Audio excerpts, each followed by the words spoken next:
নমস্কার, আমি কল্যাণী রানী মণ্ডল বাংলাদেশ থেকে আসছি। আমি অনেক কষ্ট করে এখানে আসছি।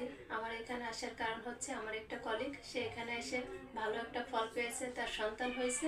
আমি সেই আশা ডক্টর পারমিতা হাজারি ম্যামের কাছে এসে আমি অনেক উপকারিত হয়েছি। ম্যাডাম অনেক ভালো, হ্যাঁ, যেটা বলে শেষ করা যাবে না। ম্যাডাম আসার পরেই খুব ভালোভাবে রিসিভ করলো এবং আশ্বাস দিল। আর আমি ট্রিটমেন্টে তার যে পথ চলা, যেমন মেডিসিনগুলো ঠিকঠাক টাইমে খাওয়া, সেগুলো খেয়ে আজকে আমি অনেক খুশি যে আমি পজিটিভ কোনো কিছু নিয়ে বাংলাদেশে যেতে পারছি।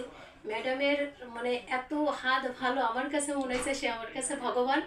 হ্যাঁ, তার মাধ্যম দিয়ে ভগবানই পড়ে থাকে, কিন্তু তার মাধ্যম দিয়ে ম্যাডামের হাত ধরে আমার আজকে এই পজিটিভটা হওয়া। আর এটা হচ্ছে তার সঙ্গে সঙ্গে ম্যাডামের আশেপাশে যে লোকগুলো আছে, দিদিগুলো আছে, যাদের নাম না বললে হয় না, কিন্তু এত মানুষের নাম আমি বলতে পারছি না, কিন্তু এদের সেবাটা অনেক অনেক ভালো।